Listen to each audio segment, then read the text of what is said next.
மக்களே, சுடுத்து மடிப்பிடி இப்போவே இந்த வேலை நடக்கணும் அப்படின்னு நினைக்கிறவங்க தயவு செஞ்சு இந்த ட்ரூ இண்டிகோ அவுரி செடியை வளர்க்கணுங்கிற எண்ணத்தை மூட்டை கட்டி வச்சுருங்க. சரியா?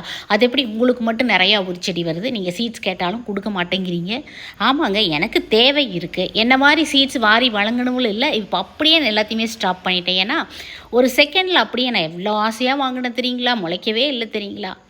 எனக்கு எல்லா பக்கமுமே ஒரு செடி முளைத்து வரும். ஆனால் இந்த காரியம் எடுத்தோடனே எனக்கு நடக்கலை. என்னோடய 8 வருஷ தேடல், உழைப்பு, பொறுமை. சரிங்களா?